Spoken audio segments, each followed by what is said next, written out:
moment on this conference that I went for in Nairobi, when the South African Minister of Transport stood up in the gathering where there are political parties from all over the world, and he said to me, he said, I want to applaud Liberia because your election was so tight, hotly contested, and President Bouaga only defeated President Weah less than 30,000 votes. And yet, President Weah conceded. He said, you people should continue that democracy. I was proud. I'm going to say anyway, therefore, President, we have to concede and keep our democracy on the path it is. It's something, of course, I'm proud of, and I'm happy he did that. I would praise him any day for that, because not many Africans can do that. Look, let's stop all these political noise. When people do something good, praise them. He could have stayed in power like other people. Yes, he could have done that. When President Bouaga great platforms. It's important that we share this kind of intellectual discourse to awaken our public, our people, about the diabolical attempts and the diabolical actions of the Unity Party government. The Unity Party government, the misrules, the janjaweed style of leaderships have led our country to what it is today. We are frustrated and disappointed. But again, my name is Eddie Kawale. As everyone may know, I'm the National Vice Chairman for Political Affairs of the Youth League, and I'm excited and ecstatic to be one of our co-hosts on these very, very big platforms. This is a platform that is very informative, that is very educative, and is worth listening to. Because men who has the poise and the intellectual capacity are then opportune to converge on this one umbrella to dispel the rumors and misinformations, to unleash the undiluted facts to the Liberian people, that the manner and functions in which Mr. Bouaga and his gang of criminals, his gang of thieves, are proceeding with the country must be erected. I was astonished and disappointed when I saw the video yesterday with a mental ill man was gunned down, face gunned down, with more than 8 bullets to eliminate his life by the instructions of Mr. Gregory Kumon and Mr. Bouaga. It reminded me about the days of Mr. Tito. It reminded me about the days of the 1980. It reminded me about the days of the 1989. It reminded me about the days of the 2003 war, where we experienced the gross assassinations and executions of Liberians, instigated and organized by Mr. Gregory Commons, Mr. Bouaga, and the rest of the other rebel leaders that is in the Unity Party government. Labrona have retrogressed. I'm a professional criminal justice practitioner. By professions, I'm a criminal justice actor. I'm a paralegal. I read criminal justice up to the highest level, the highest standard. I got a bachelor's in criminal justice. I worked within the criminal justice cycle for more than 5-7 years. I also obtained a master's in criminal justice. I'm not doing another master's in criminal justice policy reform proceedings at Penn State University. So I know how law enforcement operate. I know how we're supposed to operate in terms of the executions of order and the dispense of law enforcement responsibility. First and foremost, the police have cardinal responsibility is to protect life and property. This fundamental responsibility of the police should not be abrogated by whatever mandate and form. It should not be abrogated.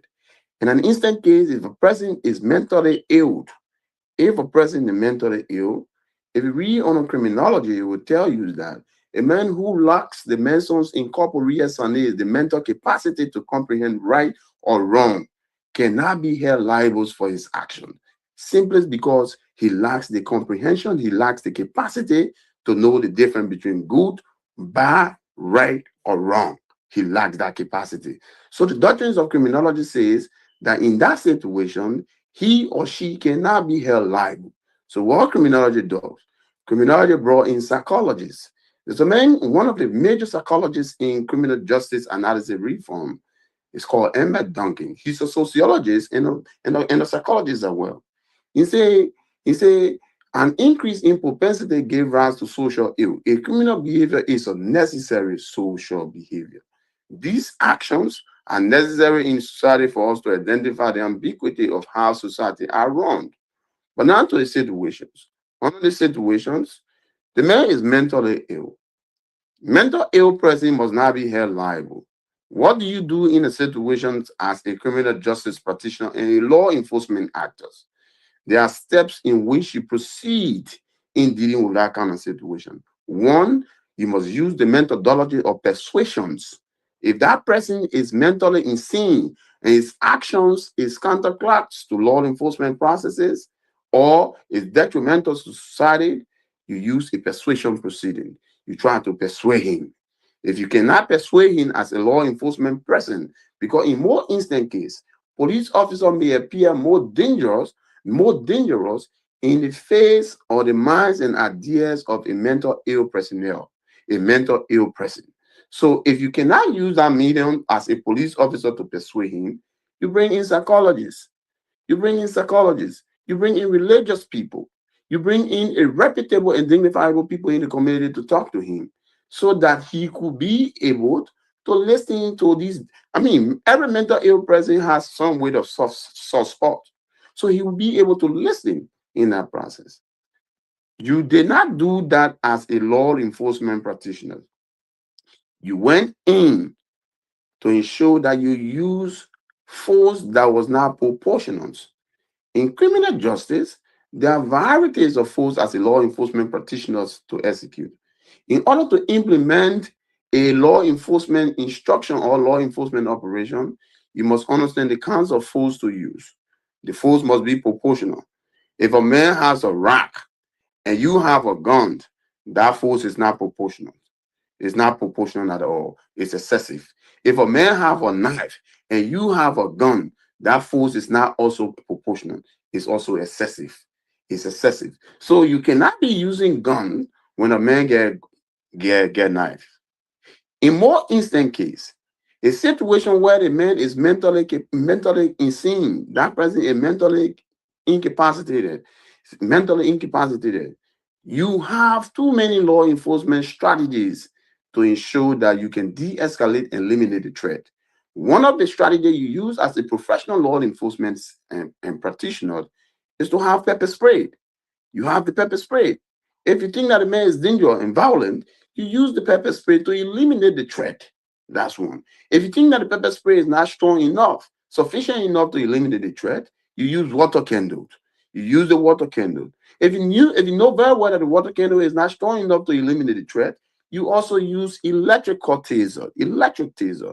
You tasing. There are some taser is very powerful enough that you can eliminate the threat immediately. And that's why in America, more professional law enforcement practitioners use taser. Guns is the last resort. To use gun on a peaceful citizen and a surveillant and a mental ill person is the last resort in law enforcement. Is the last resort in law enforcement. You cannot use gun as a means of a final result. And if you're using gun, the law says that your action must be proportional to that of the actions of the suspect in questions. To that of the actions of the suspect in questions. The mental ill guy is not a suspect. He's mentally insane. He needed a psychological persuasions to put in perspective. But Mr. Gregory Como has been unprofessional, brutal, and irresponsible he eliminated the man. He gave a clear directions to get the man executed. The police must get account. Mr. Walker must get account of their actions. Mr. Walker and Gregory Como must get account of their actions. The worst thing to this situation, Mr. Gregory Como, he played an absolute mockery of the Liberian people and the family of the deceased. He went to do what we call a candle-led program for people who are alive. How will you do that? law enforcement practitioners who are alive, and you went to do a candlelight visions. That is wrong. That is a mockery. That is extravagance of justice. That is illegal. And the Liberian people need to know exactly how the Unity Party government is proceeding with this country. Liberians need to know. Thank you so much, just in there with when you have a certain president, my people, encouraging corruption, then what will government officials do? What will the citizens do? Because this man stood there and said that if you can see the money and invest in Liberia. So just to tell you that go and see taxpayers' money.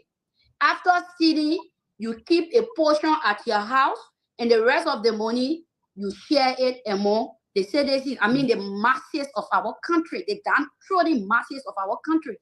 So, as an elected official, as an elected president before his inauguration, Bwaka started accepting bribe. He started accepting gifts from businesses. This is an act of corruption. No scientist will come from heaven, or no angel will come from heaven and tell us that, Bwaka will just be sitting down. A Bwaka of yesterday would just sit down, someone would just bring money and give it to him. No, because this man told us that he was living alone. So the fact that Bwaka started accepting gifts is an act of corruption. One other one is corruption has become the hallmark of this regime. It is rampant. It is visible in all sectors. Corruption is just like, sorry for the expression, just like a prostitution in our country. Every sector in this country has been affected by corruption, and Bwaka is doing nothing about it. Corruption is also exploiting commercial drivers to register their vehicles, their keke, their motorbikes, and at the end of the day, you restrict them from running on major streets without providing them no job opportunity. That is also corruption. You cannot tell me that I should go and register my bike over $100, $100, and at the end of the day, you restrict me from going out to fend for my living. That is also corruption. And corruption is also when you have Amos Swear, the Secretary General of the Unity Party, taking loan from Finance Ministry without legislative approval. We saw that happening in this country. And Bwaka, he knows about it. The president knows about it. He's aware of it. And it cannot even account, the Finance Ministry, the prayer bank economy cannot also account for this over 73 million that have been just in thin air. So people all know where in Liberia, people will just be sitting down in this country. Money that they allocated for a specific purpose will just disappear in thin air. You want to tell me that the president don't know about them? No, he's aware of them. He knows exactly what is going on. Corruption is also when you have the CSA boss, Josiah Joker, that comical individual sitting down at the CSA, and telling us Liberians that he has cleaned the payroll but cannot account for 43 million. So the effect of corruption is not only, it's not only affecting our nation's economy, it is affecting us as Liberians. When you have the current rate that, last month, the rate was down, but we did not see any changes in the market. Everything that they say, the rate not come down, so and they think prices changing. No, nothing changed. That is also an act of corruption. So we are the ones suffering. The masses are the ones in this because Bwaka does not care. When you have his son and his children, Danny, and Danny will be in whatever threat that will be there. Unfortunately, they didn't know that they were calling executioners. Honorable Dobayo, in this case, with all of the police brutality that you have been seeing, what is the signal that this thing is sending to the population? So the signal is very clear and glaring. You know, when my dear brother Eddie is on, I don't like to talk criminal justice matters. You know, he has absolute advantage. You know, in economy, they get something called comparative advantage and absolute advantage. And I don't pretend that I have, you know, certain knowledge that I do not have. But from a preliminary standpoint, as a nationalist, as a thinker, as a reader, as a man with idea, right? I have done research. You know, I was in law school very briefly. So I understand preliminary, you know, legal issues, and I got common reasoning. So I sent you first a video. I wanted you to play that video. This girl called her name is BJ Bronsky. She is the daughter of the Councillor Charles Walker Bronsky, brother, and she is a baby mother to Moba. The reason I know BJ well, she and me were in Grand Judea together. We were in St. Philomena, and then we came to Morovia at some point in time. We were in FNRE before I could go Cathedral. This brother in question, his Yanni is Bebe. I know him very, very well. During the war, the same car that took me from Grand Judea during the war was the same car that took him from there. I just want to say something. So when you're ready, we play it if you... Yeah, no, you can play it. So I just want to tell you that I know this family. I know them very well. I know this gentleman. Your officers going to arrest. Okay, so I'll play this. Yeah. I just want to say something to the RG. Your officers going to arrest or help a mental ill person. And the patient is saying, I don't want to go to hospital. I want to go to church. Me as a professional nurse, patient has right. He was not a threat to nobody to where he stays. I'm even surprised and ashamed of the police RG to say that Matthew was a suspect. He didn't steal from nobody. He didn't kill. He was not selling drugs. He was only a sick man, needed God and not mental health and a police officer to shoot him 8 times in his stomach. But Mr. RG, we got more evidence to show. So you got to keep going and be explaining how it all happened. Because when you went on the scene, you was told that this man was mentally ill. But instead, you refer to him as suspect. That was somebody's father. That was somebody's son. You go to a mental ill person, you got to be calm. You got to be polite. You got to do everything in your power to convince that person to go with you. You can't force the patient. The way he was living, he been sick almost 3 weeks. He was not causing problem. He was not entering people's rooms. He was not stepping on people's toes. Yet instead, with all his distress, he went to church. Did the police even ask those questions? Wow. Shoot somebody down and saying the police officer that had a cut behind his arm, yes, saying that the way I shooting, if he even survived, then his man prayer strong. But you should pray that your man on a prayer be strong, Mr. Officer, because you will no longer be a police officer. Having a weapon, it shouldn't be misused. You couldn't pepper spray the patient. You couldn't tear gas the patient. Or let's assume that he was violent. You couldn't fire his foot. The rule engagement said you must fire him in the chest, in his arm, and every part of his body 8 times. That was very unprofessional. Prince, and I promise God, okay, it will not go. So this is a girl who is not a law enforcement person. She's a nurse with common sense. And almost everything Eddie said in the circumference of criminal justice was what she was repeating, quoting the rules of engagement, the law of proportionality, you know, the law of insanity, right? Under the law, even if I go in my room and I meet a man under my wife, and then I just grab a knife and juke that man, I will go scot-free because the intent of going in that room is to kill. But when I saw a man under my wife, I can plead temporary insanity, even though I'm son. But at that moment, I was not thinking right. So let's look at the condition, because you asked me what is the police thinking and what's the public thinking. What the police thinking, or what the girl just said. It is a preconceived man intent to kill, to prove that they are men. Talking funny. Stanton Waterspoon that Joseph Boakai junk. Joseph Boakai using to use a platform to come to power.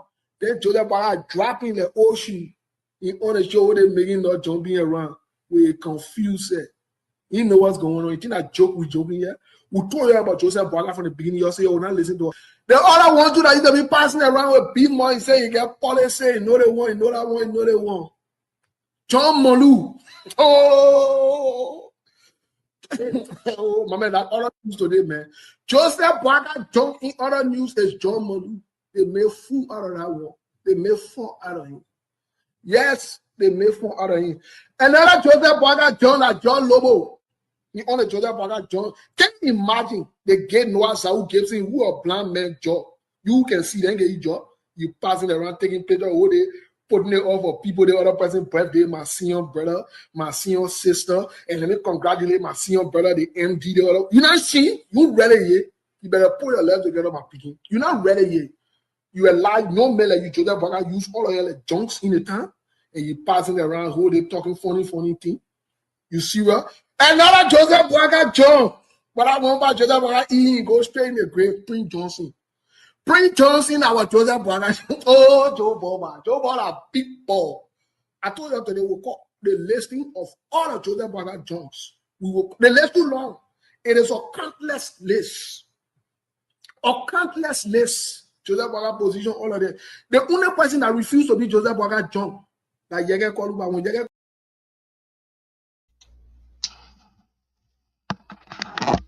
Well, fellow Liberians, home and abroad, it's a privilege again for us to be on here. We are so grateful that today we have another opportunity. Whenever the opportunity is afforded by the Almighty Allah, by the Almighty God, for us to come and inform our people, to give our people hope in this, one would say, very, very terrible times, especially in Liberia. We are grateful that we have such an opportunity to inform our people and keep hope alive. We want to say welcome to each and every one of you, and welcome to the Redemption Hour.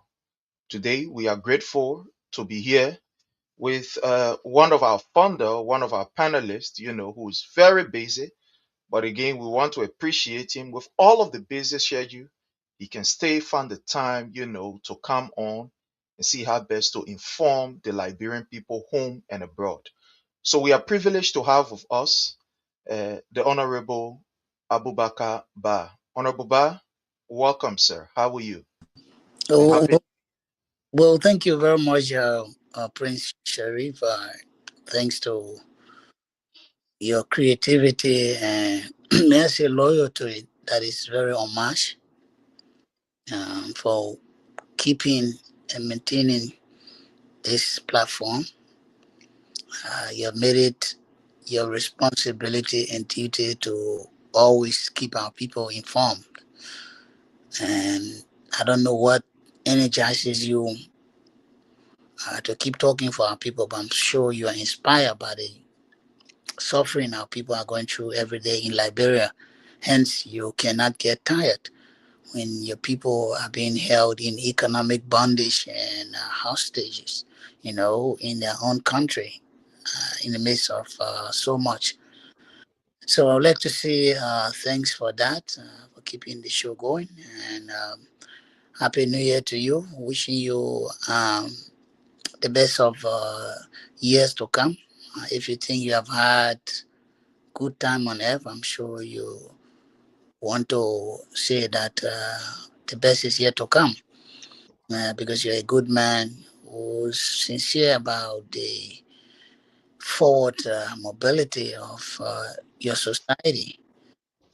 You are in America, you say, well, I'm okay, man. I can find for myself, my family. I don't care what's happening back home. but you chose to remain very unbending, unwavering in your quest to seeing a better Liberia. Hence, you've committed yourself to providing information, education, enlightenment to our people. So, yeah, thank you very much. And I see my own brother, Random, so in the platform. So, yeah, I have time here, and hopefully we can dissect the issues that are currently unfolding in Liberia. We can make what is sensible, the trash, what need to be trashed. God, yeah. So thank you very much. I feel happy on the show today. Thank you so much, Honorable Abubakar Ba, for such a compliment. We see it as a humble, acceptance, and we want to say thank you. We are inspired by people like you, people like the Honorable Dowayu, who, when you were given the opportunity to serve in government, despite of what people said about, you people being young people had already indicted you people before you were even appointed. Where they say, oh, these are young people. They will not do nothing. Everybody will steal money. They men say, when I work for 1,000 US, you take them and made a minister. They will run away with the country money. They will do this. They will do that. But at the end of the day, you people were able to prove yourself worthy of a cost that indeed Liberia is all that you have, and you will do everything to defend and protect not only Liberia as a nation, but your image. So we are inspired by people like you and many other young people in the government, like Man Mercy, Kaba, etc., who perform exceptionally well. That today, those who are the puppets, and one would say, the miscreants of the rescue regime, they are still looking for indictment that they cannot find on you young people. While it is true that you people were indicted before even entering the offices that you guys served in, but up to now they are still looking for, evidence to prove you people guilty. So we are inspired by people like you. So thank you so much, Honorable Randolph Masekwe Dubayu. Welcome, Chief. How are you, sir? Thank you. So I'm driving. I will park in another second year. I'm a figure, a practical scientist. So I'm mostly in the field most of the time. So I guess you have already pardoned my background for far so long. So my background is not strange to Abu. And everyone, matter of fact, before coming on this show, Abu called me this morning. We talked on video. He saw my background. But the audience may not be aware of my background. The audience may not know my background. So I have to state for the record and for the audience that I'm always in the field, and I'm in the field, doing what I love best, what I know, what I went to school to execute. So part of my background. Happy New Year to everyone. For those of you listening to me for the first time in 2026. It's my first time since I was born in 2026 to get on this show. So those of you listening to me, I'd like to say thank you for holding the ground, keeping the ground. Thanks to our lead host, Prince Sharif, keeping the redemption. God forbid, 1 million time, the redemption hour. I left very active, potent, and exceedingly productive beyond our own imagination. So you all know I was on my break. I was on my annual engagement break, and I went back to the country. I saw a country being hule, uh, uh, misled in an upside down position. The country is not being led rightfully, it's being misled. It's been led in an upside down position, in a counterproductive position instead of a constant and stable position. And I met Chokon, we interacted. Chokon was with me, and we had time together, we sat together, we ate. Much of what I did in that country, Prince, I did not put it on social media because the country is not secure, Prince. For my own personal security, I could not, show much of what I did. I even went crazy there. I didn't talk about it. I've been beyond open on the Nodozo movement. This guy is desperate. He got terrible history. So I needed to position myself in a way. It's not just about the news, it's about the outcome. But I can tell you from what I saw in the country, the anger, the disappointment in people's faces, and Chokon is my witness, man. We went to a few places. we have to share the little we have with people hungry in that country. So I will talk about much of my experience, the reason why, I was out of the show, but with no regret, and I was not jittering because I knew in my absence, a person like you, Choco, and others will have, the show very vibrant. And so I felt like I was still on the show because whether or not I'm here or not, Prince Sherry, they believe in confidence I have in you. I don't think you have it in yourself. And so we are glad to be back in the new year to keep moving. I went to Liberia, I put the region on trial. We unclothed them, we naked them, we use our bare hands and engage them. And the masses now know who the real giants are. So I'm back again to continue the fight. I say my support, let me just openly say my support to Chokon. Chokon is the man for the job. Chokon is contesting, if you're not aware, for the presidency of the motorcycle union. He deserved that. He has sacrificed over the year. And so, Chokon, I salute you. And thank you too for being on the show every day. Even while I was out of this show, I saw you. You were very constant. And so we are glad to be here. I'm very happy, Liza, to see my brother Abu Bagaba. Abu Bagaba is somebody who he looks up to me, but he doesn't know how I look up to him. Abu Bagaba is one of the most talented Liberians I've ever interacted with. Abu Bagaba right now, they making talk like you not believe it, Prince Sherry. That mean he will talk like you not believe it. Abu showing somebody, they making talk like Indian man. Abu got a better. He said people in that country they say they're doing mimic. Abu can talk to anybody. He can transform his voice in a second. You not believe it. So, and he's a smart brother. Abu, one time when I came from my first master, and said, brother, I want to get my master's too. I'm jealous, but I'm positively jealous of you. The same way you got your master, please show me the way how we can do it. I mean, Abu work together. Before I go to Abu had a master's. So he's somebody we got a very deep relationship. So his voice is commanding. Abu has a very strong commanding voice, Chokon. So seeing Abu out of the show, I was concerned. And I was so glad he reached out. He said, oh, man, you know the terrain, And I actually understand that. So we are back on the show. I may not be regular, Abu may not be regular, Chokon may not be regular, but hey, all of us who are panelists on this show, make it your duty at least once a week to appear.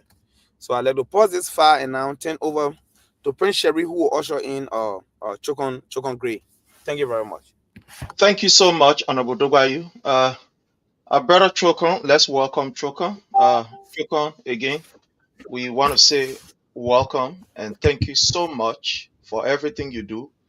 All of the videos that you sent to us, they are all inspiring. We've been playing it on the show, and it has really, really been, very, very insightful. Not only insightful, but educating our people relative to what is going on in Liberia, especially with those videos, showing what is happening. We really, really do appreciate it. And we want to say welcome. How are you? Welcome, Chief. Chokon. Yeah, I'm okay. I'm okay by the grace of God. Then up and down, serve my election. That's it. All right. Thank you so much. Thank you. Thank you again and welcome. And fellow Liberian, for those of you who are listening, we want to say do us a favor, hit the share button and get ready in the comment section. And when the time reach for you to call, you can definitely give us a call and then make your point. I want to start with Honorable Abubakar Ba. We want to look at the issue of the rule of law and government effectiveness. And to do this, I want to display something for our people to see. I want to display something here for our people to see. And this is from the MCC report, of 2025 under the regime of Joseph Nyuma Boyka, or we say the rescue mission. And I want to display this here so that you can see and we understand that what we are saying is not just from us, but it's actually data-based, driven discussion. So when you look here, fellow Liberians, where you are looking at, you see here government effectiveness and the rule of law. Government effectiveness and the rule of law. This is 2025 MCC report. We see that under the Boyka-led administration, government effectiveness and the rule of law, the government dismally performed. I mean, very terribly, they performed. The 2025 report, it highlights serious shortcoming. When you look in details, you will see that it highlights serious shortcoming. In these areas, we see, poor governance and poor accountability. We see disrespect for, one would say the chain of command as far as the governance system is concerned. And this can have a very far-reaching, consequences on the citizens, including, inadequate public services and, the increase in corruption. Because when government is ineffective, these are some of the, the backlash, or these are some of the disadvantages that we have. But I want to hear from you, Honorable Abubakar Ba. The rule of law, to be very specific, that this particular government performed poorly in the MCC report. And from all of the report that we have seen, even in Liberia, I mean, the NEMO report and all of these other, local, our own local, one would say, institution that hold government accountable. All of the reports that they have given has shown a very terrible record on the government when it comes to the rule of law. Where are you on this? How does this affect our democracy? You of recent, you are in government. And if you would like to just juxtapose some of the issues, but let's hear from you on this government, on this rule of law, as far as this government is concerned. When you have a government that is more concerned about public relations than the provision of public goods and services, this is what you get. The government is more concerned about getting fancy and beautiful, headlines on the newspaper, on the radio, than actually impacting the lives of the people.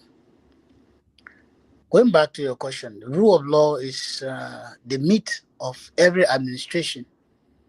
It is, like you would say, the mitochondria, the powerhouse of every administration. If there is rule of law, there will be accountability, there will be transparency, there will be the provision of social amenities, there will be respect for the courts, there will be respect for the constitution and statutes of the land.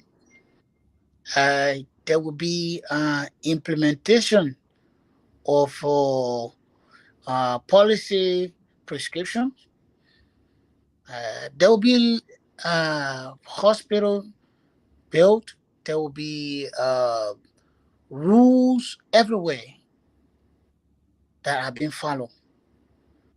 If you see the way in which the Barker administration took off or started off, when she came to power, they decided to disrespect all of the tenure positions. And what is an irony is that the current president, Joseph Yuma Boakai, was president of the Liberian Senate when they passed those laws requiring that certain government functionaries and institutions become a tenure or tenure institutions, so as to ensure that people have independence in the discharge of their duties, that they are free from political, or may I say,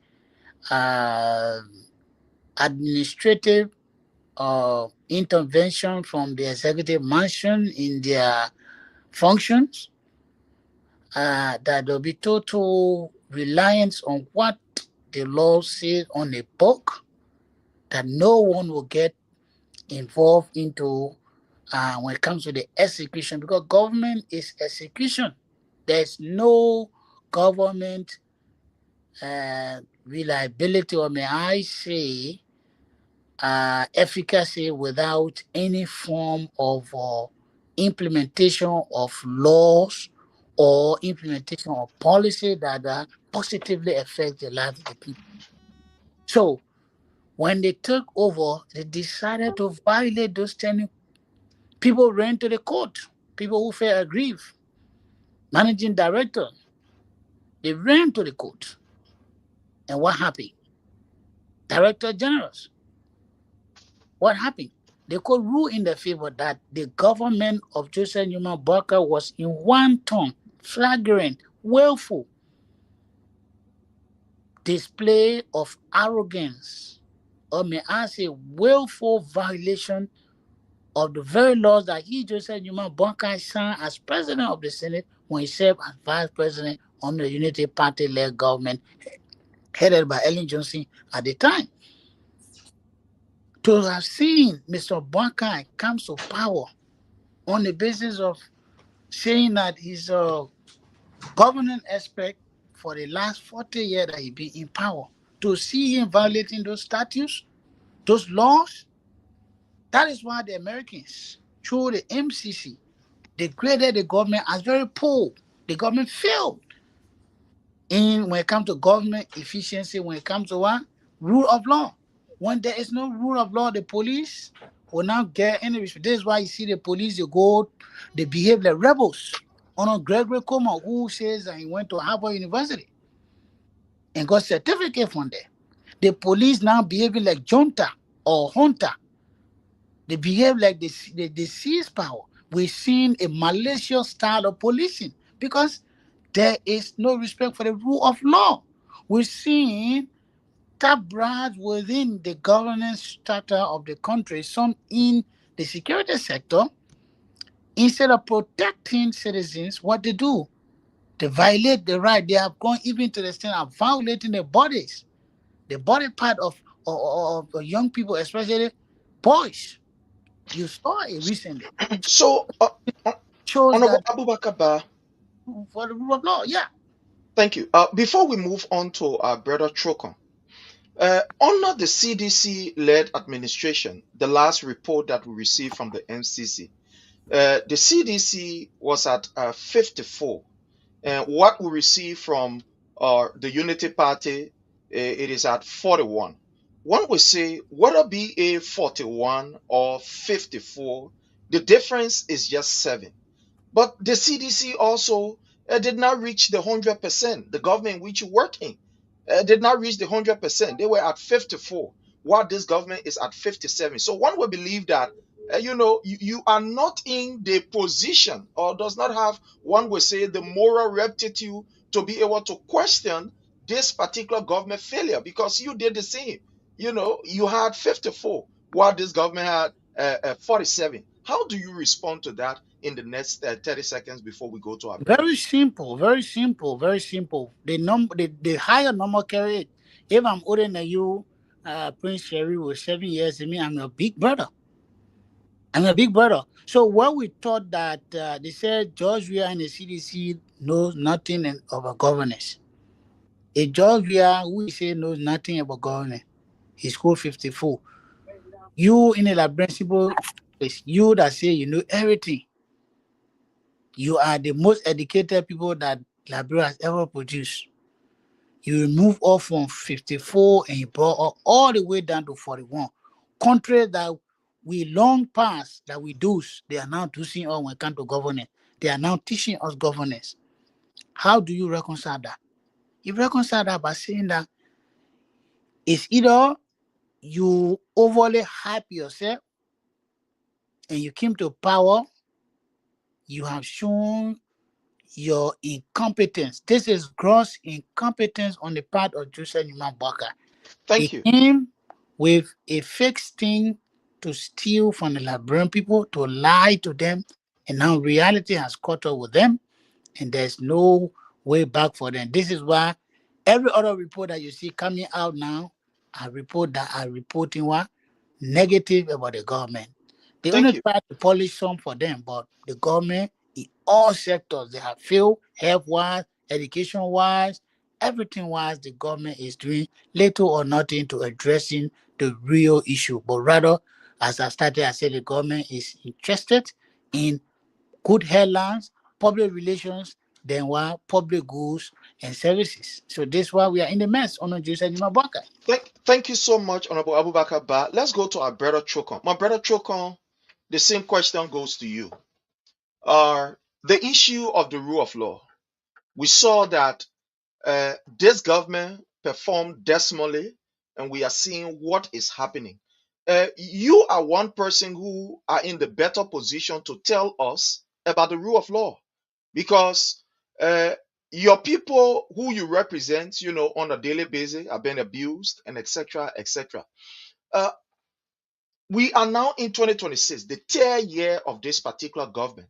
With still things not improving. Let's hear from you, sir.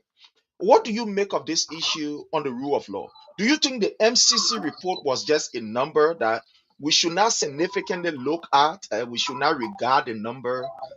What do you think? Let's hear from you, sir. Again, I want to say thanks to everyone. I think the guys from the MP, they try to be diplomatic in terms of their reporters. There are words or there are ways they present the report. I think they try to be diplomatic. The reality is, that report in my mind, sure, I ain't been worse on that. But again, they try to be diplomatic. So the realities are everywhere. Look, these people beat motorcycles criminal. I'm not talking about different group of people. Take your camera in the street. Every day you go in the street, you see people sitting there with baton in their hands. 6. And they are doing it like they don't have any, there is no journalists around the country. They are doing it, as if there is no serious battle in the country. These people beat our people like common criminals on a daily basis. They harass, they get driver, they beat on motorcycles, they're common criminals. So it is clear. You guys got no respect for the rule of law. If people can be brave, since 1822, I'm to see a seated lawmaker being flogged by a police officer. That happened on a Gregory Como. A seated lawmaker was flogged, not anywhere else, but at the office at the Capitol building. And Kwaga and some of the be surprised that he's still in the rule of law. Because I think both trying to be diplomatic. The federal government went acting job. Kill innocent people there. Is it Kwaga surprised at every report? No, it's not. Because that's why you're saying. For me, like I said, I think the guys try to be diplomatic from the MCC. But in my mind, the report should be more terrible than that. Because this government has done it well. This government has done it well. A Guinean citizen escaped from death, came to Labrador as a rescue. For rescue, rather. What Baga do? For 10 seconds, he sent a young man over. I know Khalil will have a point. Who knows what is their life? For 10 seconds, Baga arrested that man, sent him over to the Guinean authority. They seen government for breakfast. They used human blood for breakfast. They went into the job. When Liberians were protesting against foreign companies for bad labor practices, the government said, no, we will kill you and protect you with the white people. We will kill you and true to their word, they did it. And you see the government is surprised at the report. In my mind, I think the guys from the MC try to be diplomatic, but there are words they could use, and that was clearly describe the government action. And people got zero respect for the rule of law. This government locally highest court in the land.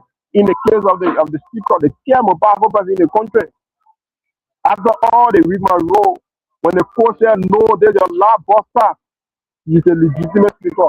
But I look in his Supreme Court face, the Chief Justice straight in her face and say, to here with you, I will do business with the devil. Sunday. Who will be pretending to be the moral bosses in this country? The Liberal Council of Churches called Richard people, the rebel, the men that the Supreme Court is pressed to as an illegitimate speaker. They call him an honoring century for violating our constitution.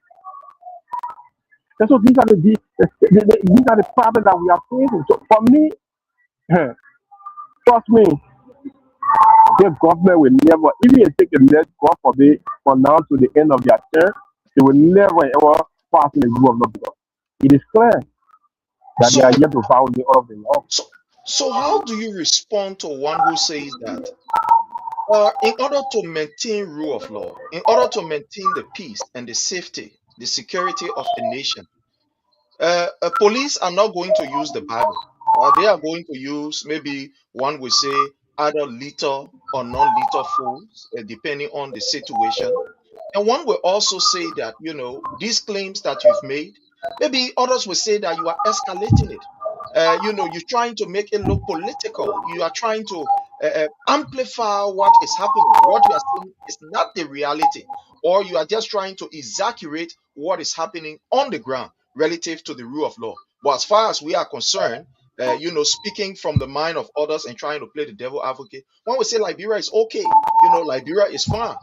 We are at peace. There is no problem in our nation. So it means the government is doing better. How do you respond to that?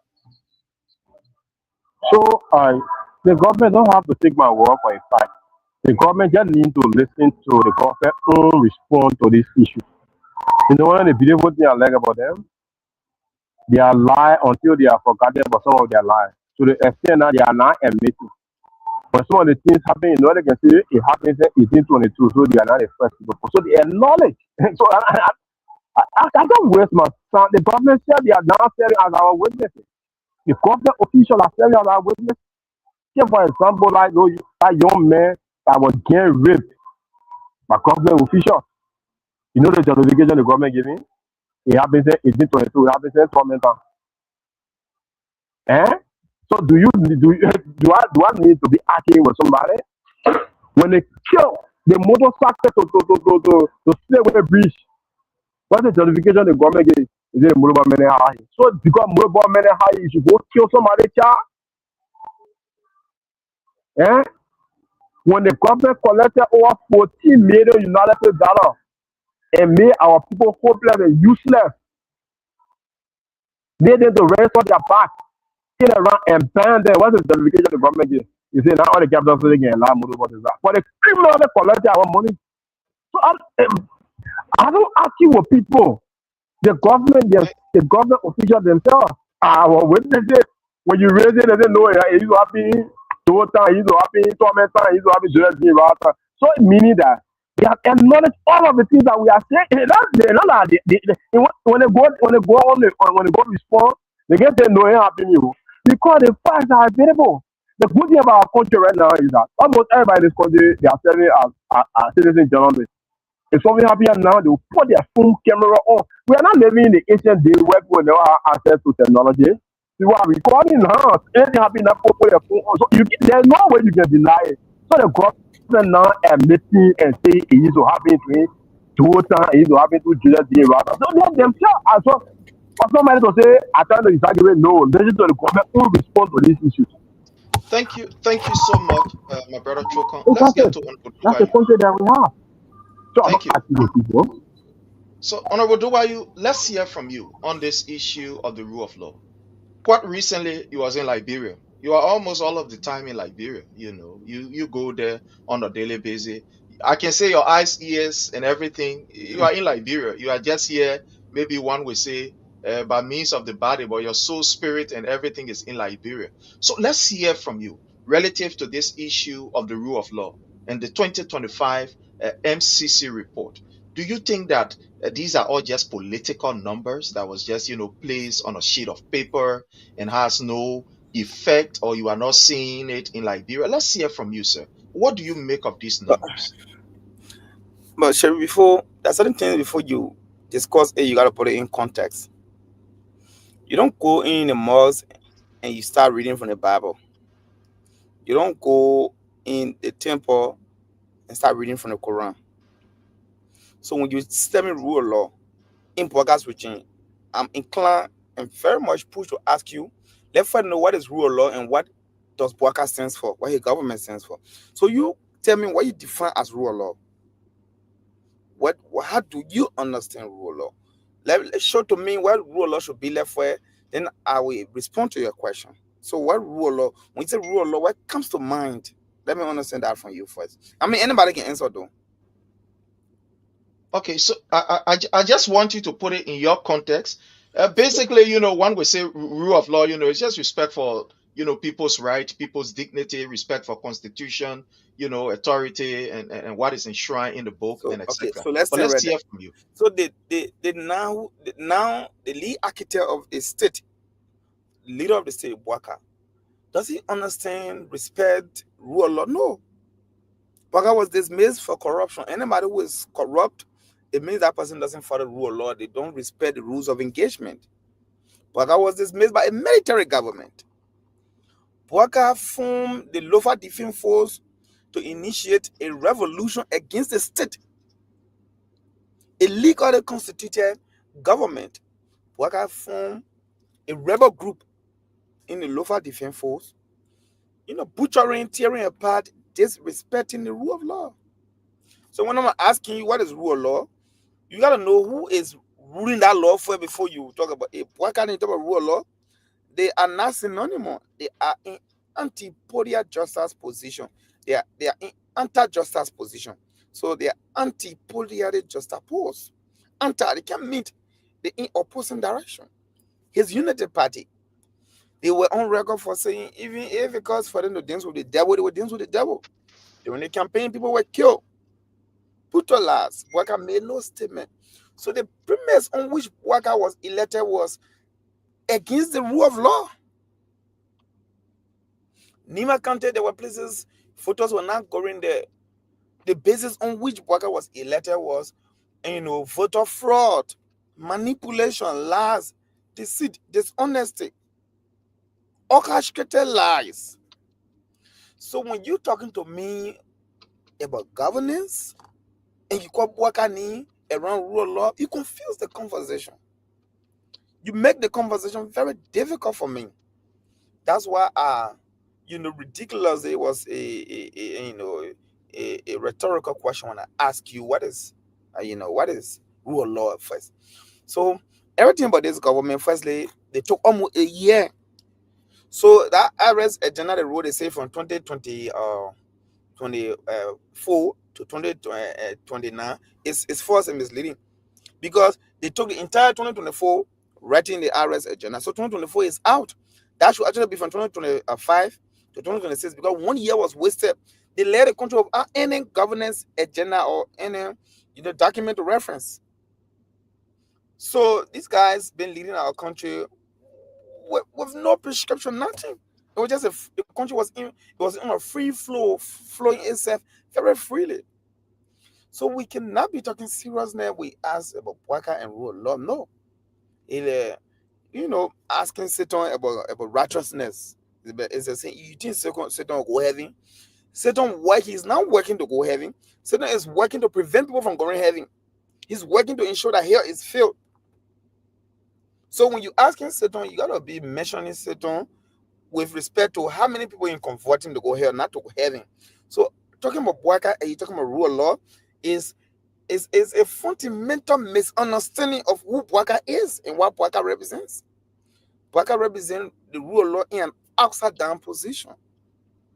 Bwaka is on record for stating that he squandered the opportunity of the state. People who squandered opportunity that are meant for others are people who don't give a heck about rule of law.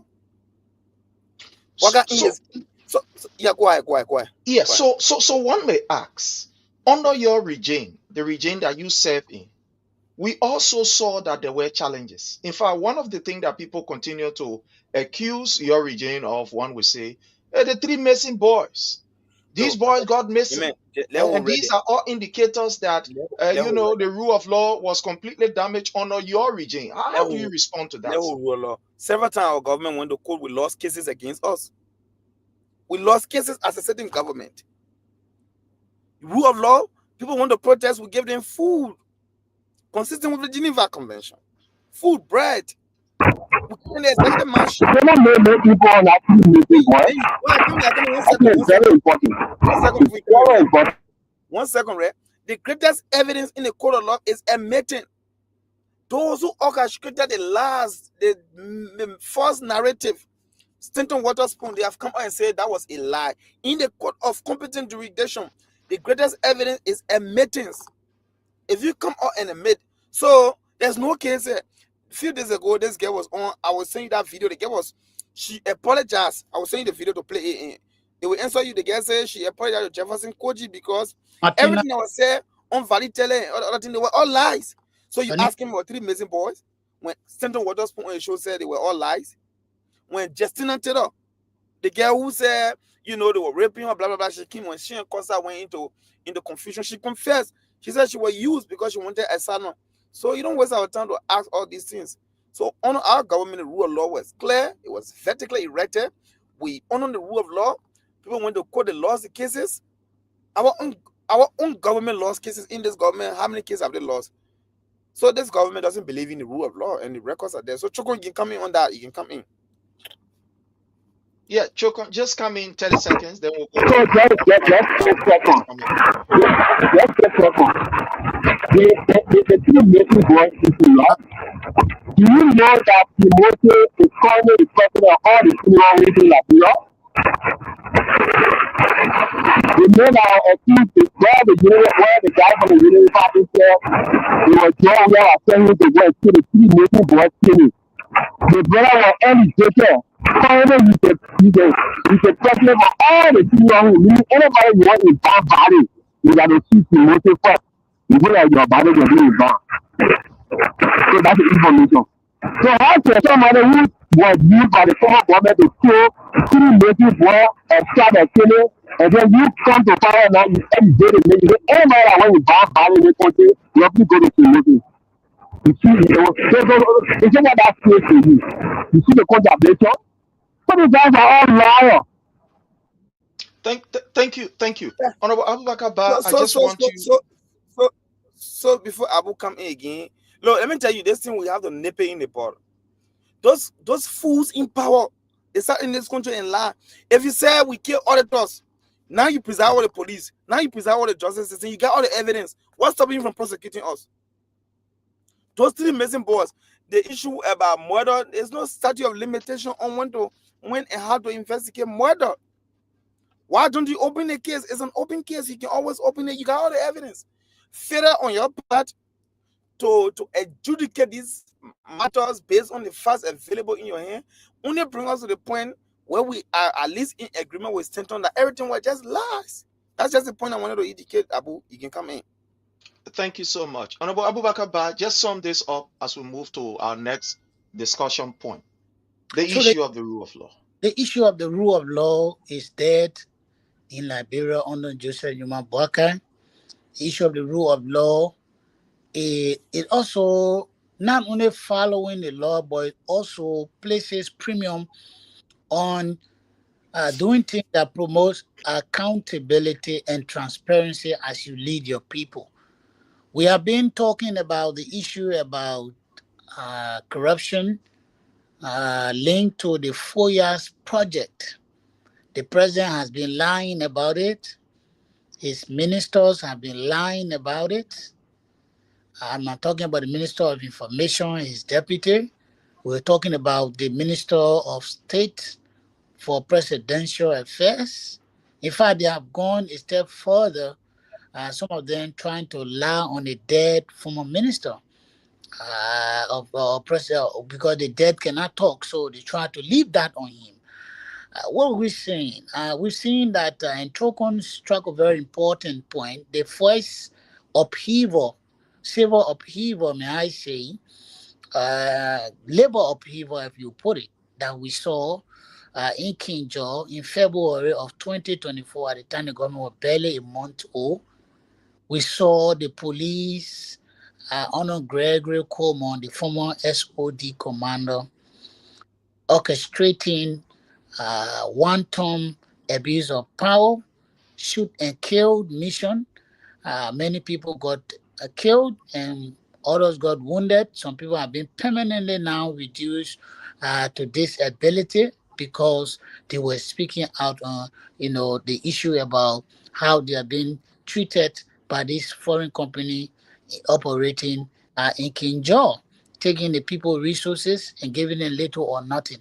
So That is what we call rule of law, in full disrespect. But the people cannot speak out when they are aggrieved. And following some of the comments from our viewers, people, some say that power is inherent in the people.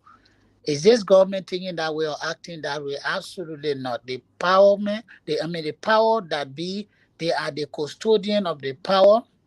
They are the utilizers of the power, and they are the one using the power that they have to make life difficult for our people. And this is why, one of the greatest African writer said, Wilson Yinka, he said, power in the hand of an African man is a weapon against his own people. Joseph Newman Boyka has been using power to reduce our people to nothingness. They don't respect the laws, because if they do, the president will not be riding a car or cars, fleets of vehicles that are in the millions when his people are going to bear with hunger. That's against rule of law. Rule of law says that you must make sure as a government to provide basic social services for the people. You came to serve. That's service. But are you serving? You're not serving. What you are doing to the people, you are masterminding, you are maneuvering the people, you are what you call misusing the power that the people gave to you. And this is why we're seeing our country in total retrogression. These reports that are coming, Nemo, just a few days ago, you saw that. The release a damning report against the government. This is a local civil society organization that is on the ground, that they are seeing that the government has scored 0% in all sector, all thematic area. If you want to take the arrest agenda, where they talk about agriculture, they talk about rule of law, they talk about reconciliation. We've seen a lot of things that that they put in that arrest agenda: education, sanitation, tourism. You tell me which one of these sectors that are now booming under Joseph Newman Boyka? None of them. They are all struggling. They are underfunded, and those people who are in authority, they are milking from the system. They are behaving like, as they know that Liberia will end after Joseph Newman Boyka. They are stealing. They're not concerned about living by what rule of law entails. This is why the Supreme Court will speak, they defy it. In fact, what they do, they force people to take early retirement at the courts. So many of the judges are there, so as to what, to fractionalize or sectionalize the judiciary. This is why you see most of the guys are either from Bapolu, or they are from Lofa, or they are from Nimba. I mean, no disrespect to citizens of these great counties, but when you have the two most powerful people come from those regions, and they are prioritized placing people that they are from the same area, then it tends to tell us that these guys are preparing for 2029 to rig election, to do things, because at the end of the day, when you and I, we feel aggrieved, when politicians, ordinary citizens feel aggrieved about something, they run to the court. And when you run to the court, and then Jeremiah Cohen, for instance, he calls his kinsmen on the bench. There are how many of them there for Nimba? He called them and tell them, look, this thing is about Nimba County. You have to ensure that these guys, they do not get justice. You have to make sure that this coming up. And this is what we are witnessing. Cases that you and I know that they represent falsification of evidence, as we've seen with the issue of the capital arson case. The government has been, asking to be the one, always asking for what, referral. I mean, asking for time extension, because they said they had all of the evidence. They don't have it. Now what they do delay tactics. They grab some people, children are now dying. Most of the guys now, they are having sicknesses that we fear for them, that even if they come from jail, they will not be useful to themselves, at least to tell about society, because they are being given harsh treatment in jail. They are not being fed 3 times a day. They have been denied to even see family members. And all of that, what does it amount to? It amount to what? lack of respect for the rule of law. Prisoners, they are not to be treated like slaves. They deserve attention. They deserve to be fed. They deserve to be clothed. They deserve to see their family members visiting them. But the government is denying these people. The government of the day, they don't care about these things. And those are things. And some people, every day you go to the prison, you see people dying there of hunger. All of the prisons across the country, people are dying there. Every day, you know, this is what's happening. People are dying in the prison because they are not being fed. The people are hungry. You and I, the Liberian people who are outside, they are not in jail. Hunger is suffocating them. You tell me about a government that is reckless, heartless, clueless, and careless about the well-being of our people. People are hungry, so they're dying. So the government does not. I mean, you see me speaking like this, I'm so disappointed in a Joseph Numa Baka who came to power to say that he came to rescue the Liberian people, but not knowing that he has come to rescue himself and family member. Flash wear customized suits and shoes. An old man living in his old age. Thank you so much. Thank you so much, Honorable Abubakar Ba. You know, on this issue of the rule of law, I would say it's very simple. Liberian, ask yourself. I just want us to just leave the paper report. But let us ask this question realistically. Let's ask Liberians. My people were in the market. There are videos we are seeing. You think the rule of law is existing in Liberia? When we saw MCC or members of the Monrovia City Corporation went to Douala Market and they took this particular lady goose. They didn't seize it to put in the car. They took her goose and put it straight in the septic tank. Wow! And this lady had to jump in the septic tank to go and take her goose from there. She was selling sausages. Imagine in the septic tank where they threw her goose. She jumped there. And even while she was in the septic tank, these MCC police, they kept beating on her for her to leave from that place. No, don't ask me about the rule of law. Or don't ask us. You know who you should ask? Ask Jessica Lord. The sister whose throat was almost slit by Luca Riches. Her throat was almost slit by Luca Riches. You all know that case of the American missionary. At the end of the day, under this particular Boyka regime, Luca Riches was seen at the airport. He cranked it foot and he was in the plane the next day to travel out of Liberia. No, don't ask me about the rule of law. Go and ask the late Charlotte Musu mother.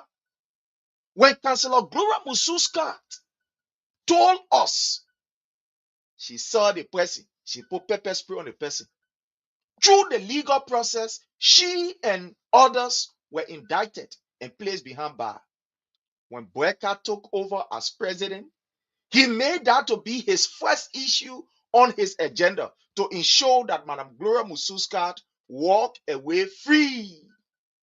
We saw Daniel Sando at the court apologizing to Madam Gloria Musu Scott. Oh, we're sorry. At the end of the day, we saw what happened. Gloria Musu Scott walked away scot-free, and today she's appointed at NOCA as boss chair. No, go in Lofa and ask Tamba Momo family. When the now Internal Affairs Minister, Francis Sakila Nyimale, ordered that people who have different political belief or they are seditious, that they should be unalive. And Tamba Momo was beaten in a broad daylight in front of thousands of people. At the end of the day, guess what happened? Francis Sakila Nyimale was appointed as Internal Affairs Minister.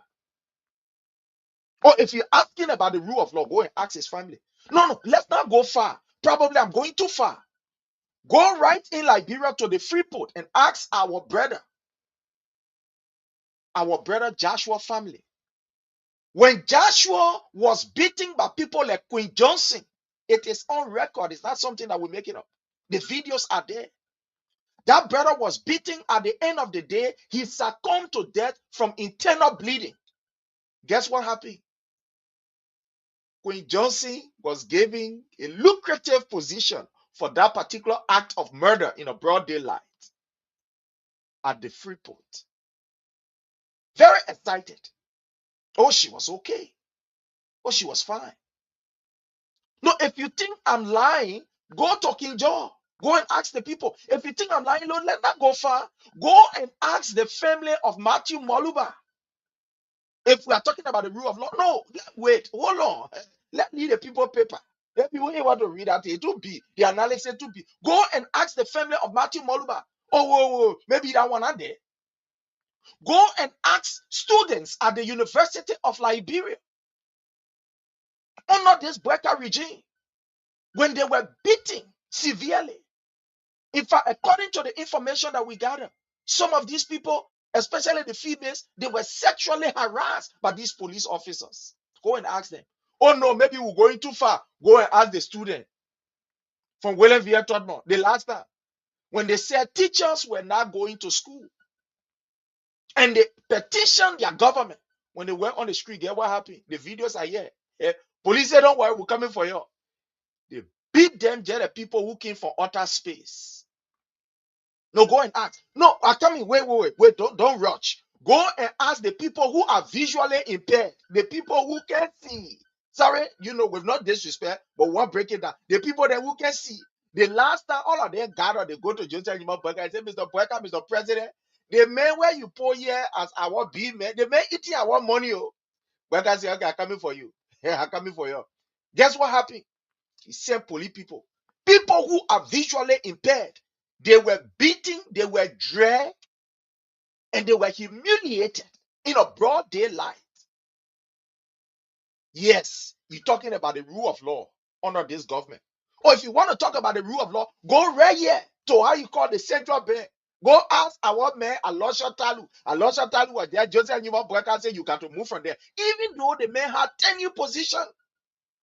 Just like the first thing the lad, I want the man stole money. The man say, oh, I stole. I say, yeah, I go to the court now. Let the court go prove what I stole. That's no money. And one of my men can say, what if I stole and I stole, then the court will tell me what I stole. Immediately he went to the court. Guess what happened?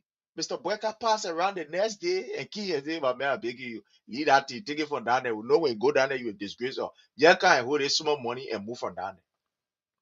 No, if you think I am lying, go and ask Honorable Collins from how you call Bapulu, Representative Collins. When Joseph Newman Boyka paid people to remove a legal speaker, when 3 good times our international people came from ECOWAS, they came to Liberia and said, Mr. Boyka, the way you are proceeding is not right. Because I will not let it. That for take over, I want move until I move for take over. My will not say he swore to a mountain water. He said he will move for take over. With all of the wrongs that we saw and all of the missteps and the disrespect for the rule of law, just like Imam Boyka, I will not listen. To the extent even the Justice Minister, Councillor Oswald Tue, the thing what Supreme Court say, he said, all the leaders Supreme Court people will try our own setting here. They may try own thing. Or you asking about the rule of law? No, if you're asking about the rule of law, then let me carry you to the most recent one. When Madam Julie Andy Tapper felt insulted by one idiot by the name of Opa, and she decided to go to the court. Bushuban Keita, who is the legal advisor to the president, he picked out a fool. He called a solicitor. He said, oh man, you know what happened? Prophet Key, that man can be causing for Joseph Newman Boyka. Lead that man, he must soon carry him to court. That man must soon enter courthouse. And the next day, that case was a dead case. Oh, no. Let me just rest on this before we go to the next issue and I ask my panelists. Y'all remember when NEC said there was some fraudulent act that was carried on by the same old man called Prophet Key. He's a prophet, not prophet at Opa, that Naya Bukua. When he did something that was fraudulent with the NEC processes, he was collected and put to prison. The police people are keeping him. Vice President called, he said, you know what happened? That man, my man, that man I can cause for me. And that man, that he the causing man for me. You're free that man immediately, effectively, without no delay. The man was Osa.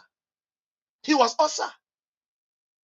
Fellow Liberians, when people like Edrich, they were raped at the NSA headquarters, The people who supposed to be keeping law, we're asking about rule of law. That's why they let lead people, let come to reality, practical. The people who say they're supposed to be protecting, they're supposed to enforce the rule of law.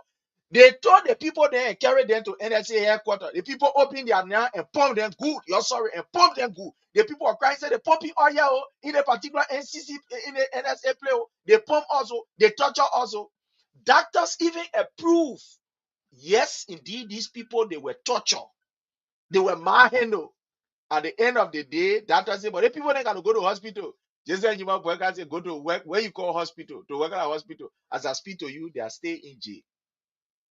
These are practical examples. So look at all of these. There are too many. We can't, if we say one, they score that alone, that whole rule of law, we'll be here for the next 1 month, my people, will not move from here. But these are all just classic examples, practical examples that the people are faced with. Breaking homes all over the place in the name of the people house on the alley. You are not even giving them that respect. Today we're seeing what is happening. Or you are asking us about the rule of law. When Joseph Newman Boyka then stole the children money, student money, yeah, they prepared a president, but he said student money they went. I you call foreign affairs minister in the Kona, they stole student money. They say they're saying in America and other area to go for scholarship. They eat the children money. Nobody was held accountable. Our woman too, Katumu Boyka got veg. She said, "But I can't do my untu." The woman said she gets some kind of scholarship before we go low. She ate another student money too, working for her, nothing. You asking about the rule of law, fellow Liberians? We are in a deep mess with what we are looking at. And there's the reason why we must continue to talk. We must continue to expose this government. Because the more we expose them, is the more others who are strong enough will come to our aid. Today, what we are seeing, look at the visa restriction. But we'll come to that. And that will just lead me to the next issue as it relates to this issue of governance. And I want to start from Honorable Dobayu. Honorable Dobayu, quite recently, Liberia benefited from a work that was done by His Excellency President Dr. George Manneh Weah. Under this regime, we saw ourselves at the level of the non-permanent seat at the United Nations Security Council at the United Nations, where we all celebrated because that was a plus for the country. In less than no time, America, that is our traditional ally, that also helped one way or the other to ensure that we also got that seat. And that heavy lifting was done by His Excellency President Weah. And Joseph Newman Boyka received it on a silver platter. In less than no time today, we are placed on visa freeze. Reports that are coming from here. I was just looking just now at the how you call it, the some kind of report. How you call the economic report? I think how you call the economic. I'll look at that report again. The economic situation report on Liberia. The reports that are coming from here, they are so terrible, and the last of which is this recent one. You just took seat as non-permanent member on Security Council. They finish putting visa freeze on you. They say you, oh man, you freeze. Let's hear from you, sir. How does this affect government? So this and let go beyond government, because government changes, the state does not change. So I like to ask you, how does it affect the state? Because what affects the state affects the people. Even though what affects the government does affect the people, but government is not constant, it changes. What remains constant is the state and the people. So, for example, 6 years ago, George Weah was the head of a government. He had a name government. Government has aspiration, but the state doesn't have aspiration. The people do not have aspiration. The state is that territory with a stated, cleared, and defined boundaries, means and bound. They have nautical mile, and they got land, and air, and oceanic boundaries. So that's the state. The people are the inhabitants, the custodian for whom the government should work. The government is that term bound, you know. The government is that term bound, is that group of people who come for a definite period of time, who decide how a country should be governed, and they go to elections. When they are re-elected, they come back. So the government, the state, and the people is a three parameter I like to talk about. Now, how does this affect the people and the state is what paramount. So the people are affected by this, owing to the fact that first our government's statement that led to the immediate action by the U.S. government was a reckless statement. It was not thoroughly, thought about. It was a loose statement, perfectly delivered by Mr. Louis Brown, a three Hebrew brother, aka Attire Suffering. You remember that time when you say entire suffering, you're on your attire suffering campaign. So Louis Brown was a gentleman who delivered that funny rhetorics at the United Nations, condemning our traditional Allah, the great United States of America. So this dude, when he had a glamorous in a program where he lashed at our traditional ally America. He put his mouth in there to messy affair, which he had no business putting his mouth in. So America dealing with their issue, international and geopolitical issue. Liberia, we're not even feeding ourselves. To put your mouth to people conversation, you must reach that level. We're not at that level. We have serious issue with governance. We can feed ourselves, a handicap budget, we depend on aid. All of these government excesses are very constant, and we want to put our mouth into serious political issues. So that was a misjudgment, a miscarriage of priority. We did not prioritize what we should prioritize. We wrongly, directed our statement in your own region, in your country. You can't even handle governance issue. Since elections ended, you can't even reconcile with your major oppositions. Your people are in turmoil. Common rest, you can produce it. Prices are skyrocketing. People in Morovia don't have access to electricity. These are basic issues that you should focus your attention on.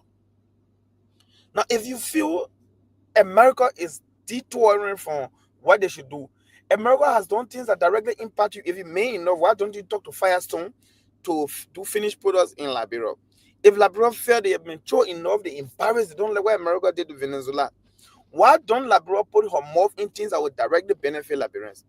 If we're brave enough to say we want to put our mouth on America, if that wasn't a stupid decision, why don't you ask Firestone to start turning the latest into finished product in that country? If you may enough, why don't you do it? Firestone have owed us 99 years of funding concession. If Joseph Boakai government feel like they want to get to America and they have reached that level, they really want a Liberian people to benefit. These are radical positions they will take. Go to ArcelorMittal, when you did a deal there, the real asset sharing the deal, you did it in a way that it will favor the very America you see he put him off on. Concessions in the country not paying due. Firestone oil, there's a lot of irregular issues as it relates to the environment and production. Farmington River or the Farmington Hotel is not paying taxes. These are issues impeding on the people's life on the state. You're not talking about Firestone and 9 years, they not produced one rubber tire yet. If you really want to get to America based on what they're doing, these are arguments you can raise that will have direct corresponding effect on the state and the people. You left that. So Honorable Dobayu, how do you respond to people who say, by virtue of Liberia's position as a non-permanent member on the Security Council, that was not a statement of Liberia, but it was a statement of the A3. And no one should blame Liberians for standing up and speaking on behalf of the A3. How do you respond to that? I mean, Louis Van is representing Liberia. If you're not a state, you cannot be part of A3 nations. They're not individuals. So we're talking about Liberia component in our A3. Because with the statement he made, he represented the A3. In our A3, he represented Liberia. So he can't divorce Liberia's position from that. That position was, when you make statement, who made that statement? The Liberia ambassador. All the other two countries got sense. They put Liberia in front because we are foolish people. Foolishly led by Joseph Boakai. May a statement you got no business, making. Because you got serious governance issue. Your arms stink. You're not cleaning it. You want to tell other person say the arms stink? That's misplaced priority. So the point I was making is that I would have supported Bouaka had he gone back and said, let's repeal the Firestone Agreement in America. Because what you're doing now, since you say America first, you're focusing on your America first policy, we too focusing on our Liberia first policy. When you do that, you mean. But because of sentiment, global sentiment, they say Bouaka can speak good English, so your officials can speak good English, so we'll talk our own. You go and make a reckless statement when the second highest place that Liberian inhabit other than Liberia is America. You find more Liberian in America than any other place in the world other than Liberia. Only Liberia you go, you find more Liberians. So, Honorable Doba, you think Mr. Brown acted as an individual, or he had the approval of the state? I mean, the government, Mr. Brown, Mr. Bouaka. How do you as a person who wants to serve as a state actor, give him an understanding of governance. No representation of the government, no ambassador makes a statement without the express consent of the ambassador, and the ambassador doesn't give a position without the express consent of the president. That is the hierarchy of control, the channel of communication. So in that situation, when Venezuela was invaded by America, the cabinet must have called a meeting, and the foreign minister briefed the president and say, this is the situation, this is a statement we want to release. The president said, okay, I approve this. So the foreign ambassador communicates with the Liberia permanent representative and plenipotentiary to the UN, who has the power attorney, who has that legitimate authority to deliver Liberia's position on the issue. That was exactly what he did. So what Louis Brown did was a mandate. Trust me, had that statement been made without the express consent of the presidency, by now Louis Brown is dismissed. But now he's recalled, because there's repercussion on every statement made by the representative of the country at the UN. So let nobody tell me that Joe Bouaka is not aware. If he's not aware, you have taken an abrupt, undefined administrative action or indefinite administrative action against Mr. Louis Brown. So then Honorable Doba, are you saying that when our Louis Brown, who was also serving in similar capacity under the We-led administration, the government that you serve, did what he did at the time, was it an approval from the government? Is that what you are saying? But that was why we recall Louis Brown, because he made reckless statement at our time. It was never approved by President Weah. So now you see the dichotomy. Now you see the difference. Now you see when the president gave you the authority, if he didn't act exclusively on your own, you've got the backing of the president whenever you speak. But if you speak loosely, like Louis Brown did in 2018, without the express consent, because at the time he felt like Weah wasn't his president, he didn't need to consult. Besson Gafini at the time was a foreign minister. He was never given any legitimate authority to speak on behalf of the state. He didn't have to validate that assertion and claim the president recalled him. He was recalled. That is how a responsible government operates. So if the government is saying that Louis Brown spoke on his own, what action has been taken against Louis Brown to prevent future or further occurrences? The fact that our government has been passive against Louis Brown, it suggests, in broader terms, it suggests by implied reasoning, stated reasoning, that the action of Louis Brown to speak loosely was an authority given to him by the sovereign authority of the state. And that sovereign authority is the presidency. Now, let me end on this argument.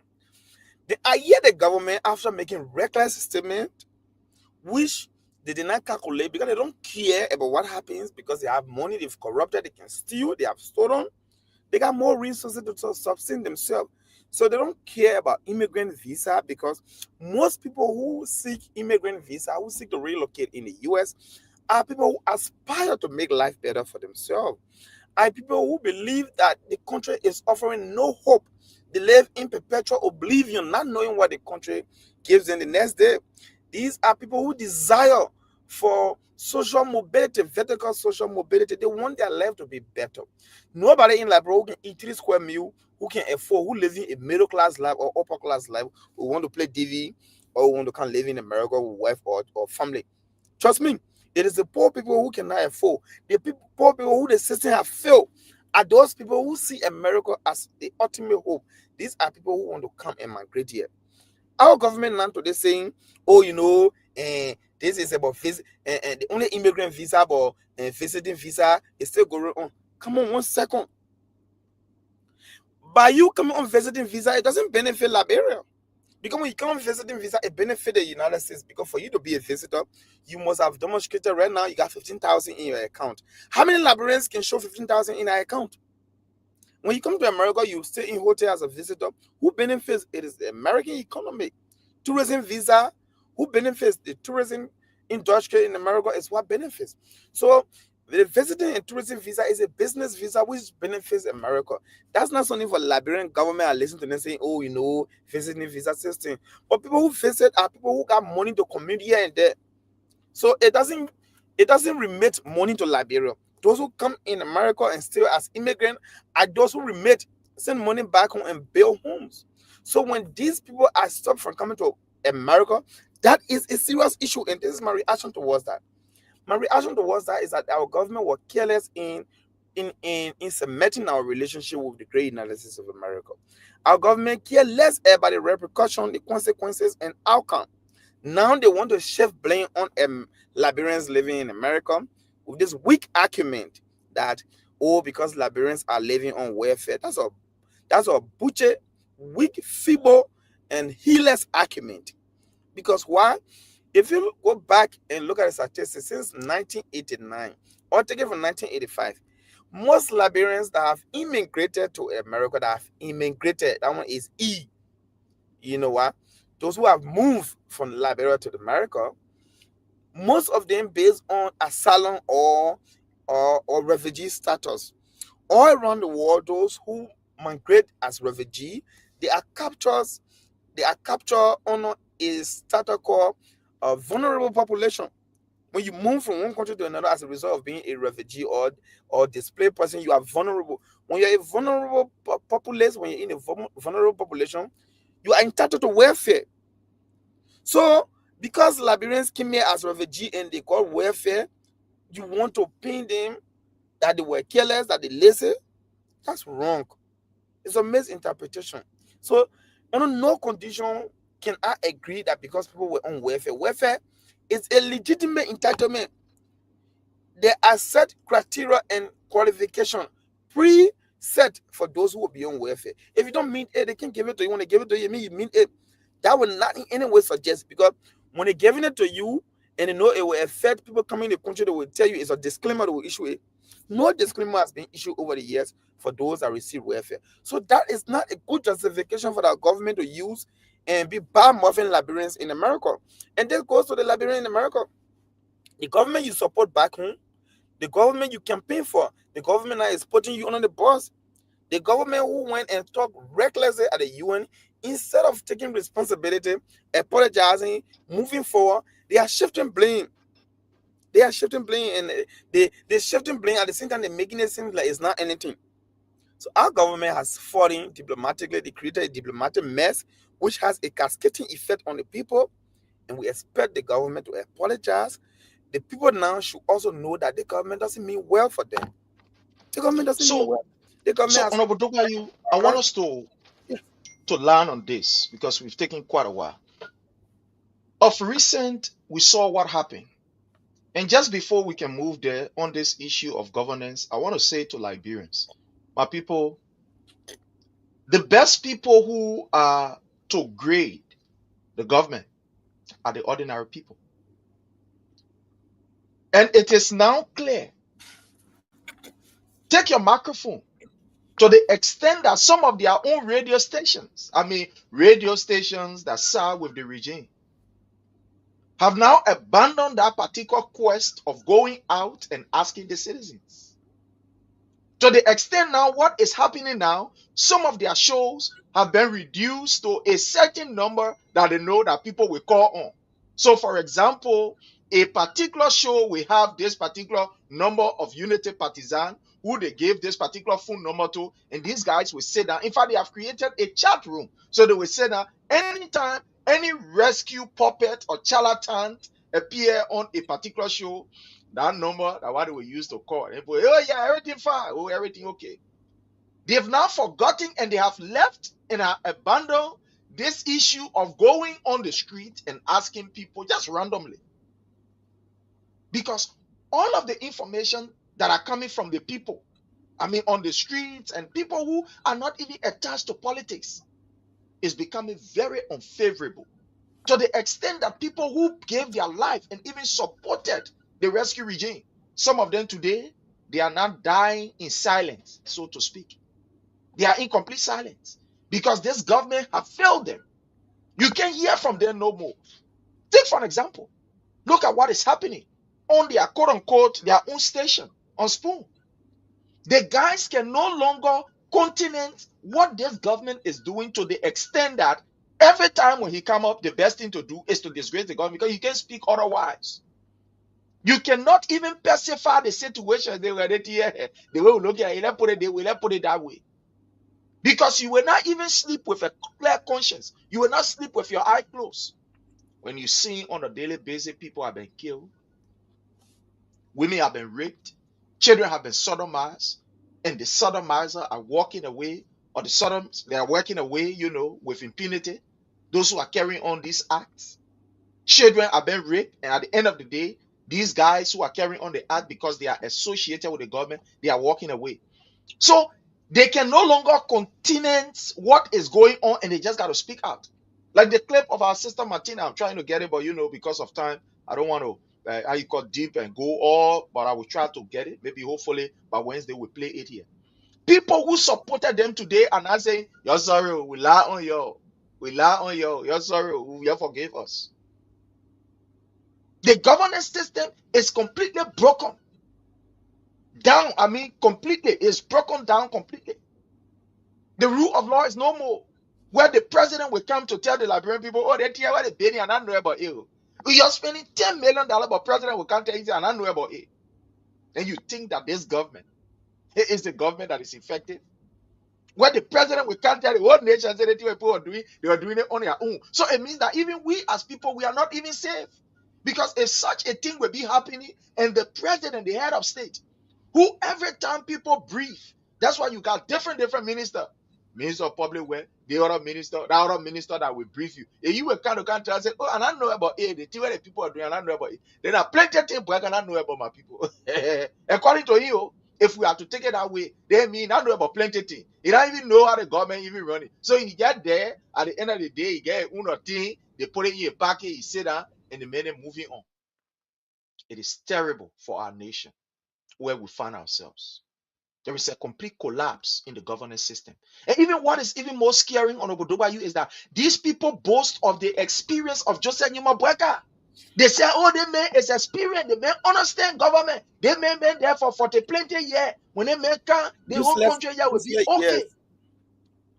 Yes. Useless. You lie to the people, and you came to power on the pretense of this man has the experience, he has the connection. But at the end of the day, look at what we are seeing. And Obodobayu, this leads me to our last talking point before we can maybe take one or two calls. That has to do with this issue of the increase in rape and sodomy in our country, especially by government officials. And unfortunately, these government officials are walking away scot-free. Let's hear from you, sir.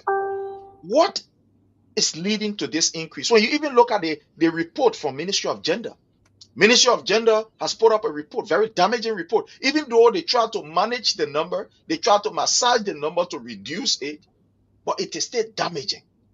Honorable Obodobayu, where are we? Let's hear from you with this alarming issue of rape, sexual-based violence, and sodomy in our nation. So we are where we were. We are where we started from. Every time Unity Party is in power, it's either war. If not war, physical war, is psychological, social war, it's gender-based war, it's violent, it's all, and it's the most ridiculous form of war, where people fighting, social vices, people try to initiate immorality to the highest peak. Today, immorality in our country is like sin, it's It's like air that you breathe in because you cannot live without air. Every time Unity Party is in power, rape, sexual violence, especially homosexuality, sodomy, always on the increase. During the first leg of the Unity Party, Rawaseli was there, and everywhere in the country, people, boys are leaking Baham. Today, nobody wants to agree, nobody wants to voluntarily consent to be a gay, so they have resorted to a situation where they will rape at your own detriment, involuntarily. You do not give your consent. The guys don't care. All they want is to satisfy their squat, ridiculous, and immoral sexual and social desire. So that's it. That's what pleases them. To rape boys, 14 years old boy, 17-year-old boy, and they're doing it in school. You know, when we were small as a group of, I think, fish swimming together, I think, or birds, according to school, things moving together. You know, so they're doing it in group, they're doing it in mass. It tells you that's not normal. In my mind, it has some spiritual connection. Because if 7 men will feel so sexual and they want to have sexual encounter with men, the simplest thing they can do, since 7 of them, or since 2 or 3 of them, they find it pleasurable to have sex with men, they will just have sex among themselves. But the fact that they will transgress and go to somebody who is below age, somebody who has not agreed, and they gain on that person, tells you it just beyond sexual happiness. A spiritual control. They have some of these spirits they are dealing with, and the spirit can tell them to transgress for prosperity. It tells them to transgress so they'll continue staying in power. So these actions are demonic action in essence, in short. Because come to think about it, Sharif, if these actions are not influenced by demonic behavior and some spiritual incarnation, why, for going heaven's sake, will they gang rape a little boy who is not of age, who has not agreed? Why would they agree to put him into perpetual trauma, damage his life, give him an everlasting social stigma, a mark of social identity for the wrong reason?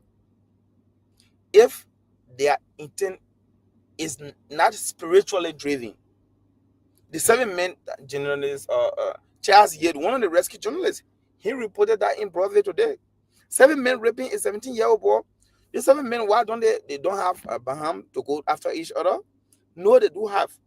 But when they do it among themselves, what they pray for in their spiritual war will not come to reality. They have to do it against somebody. They have to destroy somebody's life in future for them to flourish.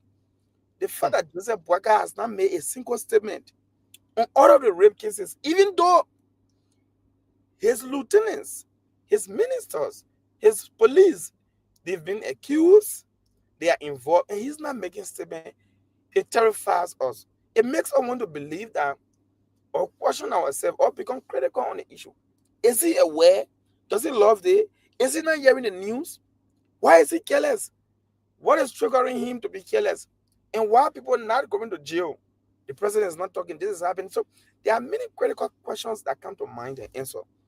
Because I expect our president to make this a national pandemic and address it, condemn it, disassociate from this. But he hasn't done it, Prince.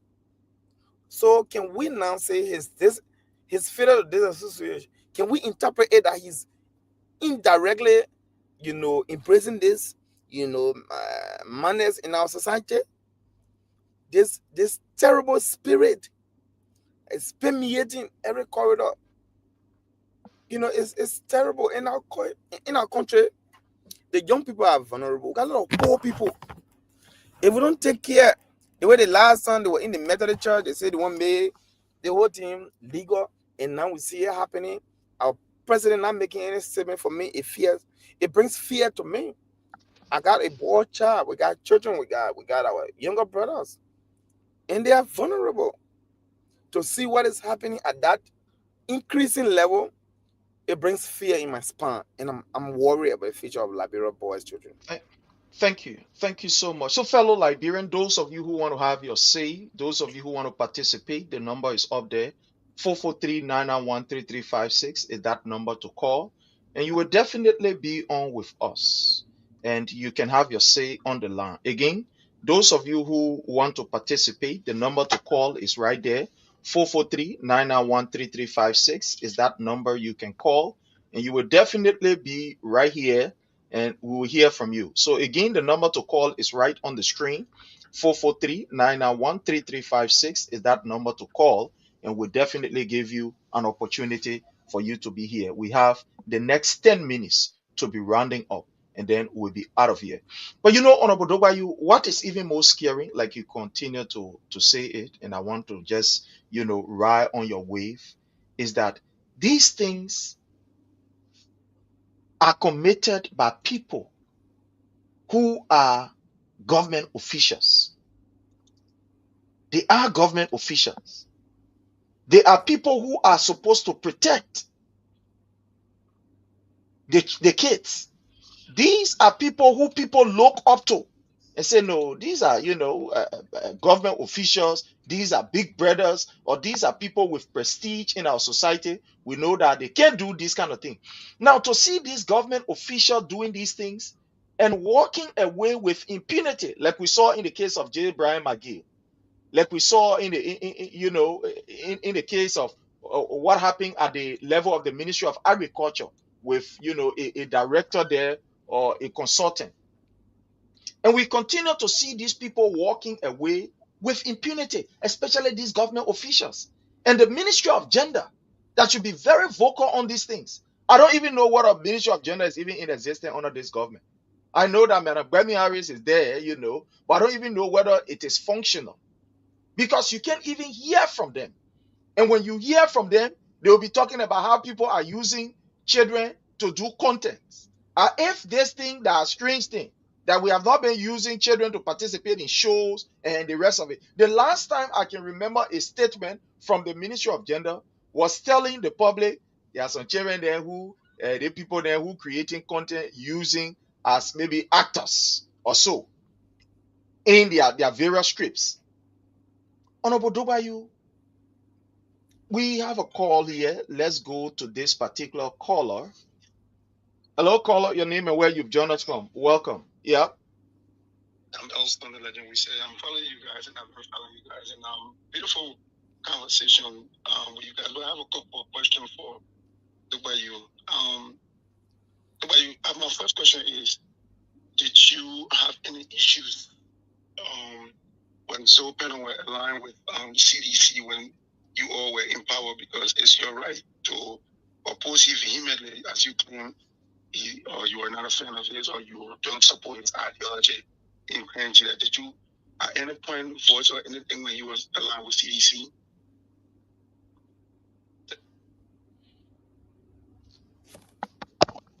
Well, I don't know if Dobayu will want to, respond to this, but let me just make my last point. If you don't want to respond, that's perfectly fine. No, why is on the line? I could respond though. Okay. Yeah, okay, no problem. So he's going to respond. So just hold the line. Why is on the line? Let me tell you this. The gentleman, I don't know who is he, but I've supported Zoe far before he could join the CDC. Right? I've supported Zoe. He said again? Yeah, just hold the line. Just hold the line, and we'll bring you on. Just hold the line. Yeah, is the gentleman still on? Yeah, he's still on. So I hope he's listening. Firstly, if you know me, you know that I've supported Zoe from the time he was opposing CDC since 2005. So I've always supported Zoe, not because of his alignment with the CDC. So the first understand the question came like Zoe has always been with the CDC. No, he has always not been with the CDC. I've always been with the CDC. Zoe was a quote-unquote opposite and independent, but he used to side with the Unity Party. And several times we used to disagree in private.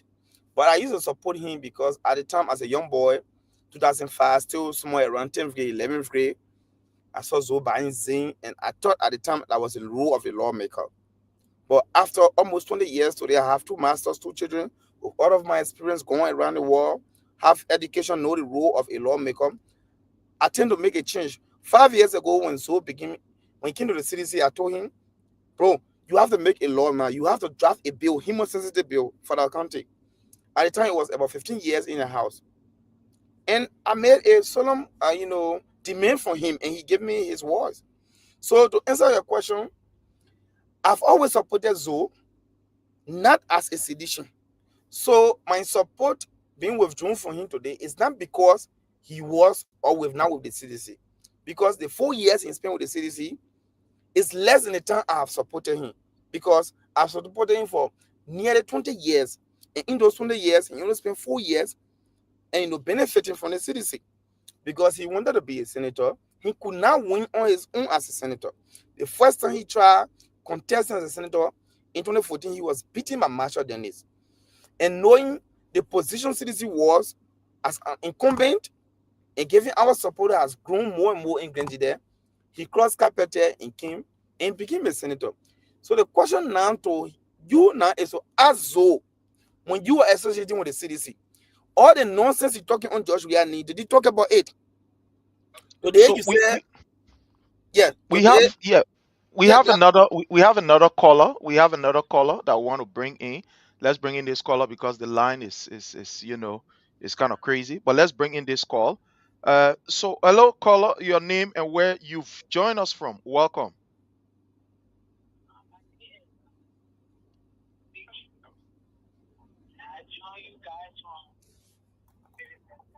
All right. Let's hear from you. Question, comment, or concern. Thank you.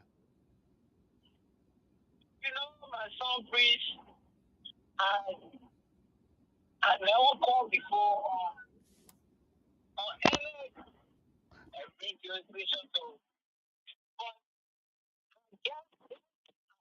listen to you. But I just saw something that my heart is beating faster and still taking over me. Because in Liberia, there were 3 men that raped another 15-year-old boy. Now, I hear it, and I don't want to ask questions. It's like you're talking about 7 men raped somebody again. Yep. Just right. Yep, just right in Brove. In fact, it is a journalist who support the Unity Party. He reported it just this morning. Yeah. I don't want to say that Liberia, the love of God, God, that whole country, we shall suffer because that particular thing there, that particular thing, everything equal, everything, but that thing, I hate that thing so much for them. It is for Sarah and Gomorrah. That particular thing the people doing, I just pray for Liberia. I just sorry. And same as mom for me, I love born gender people, so forth. What kind of investment is this law? Thank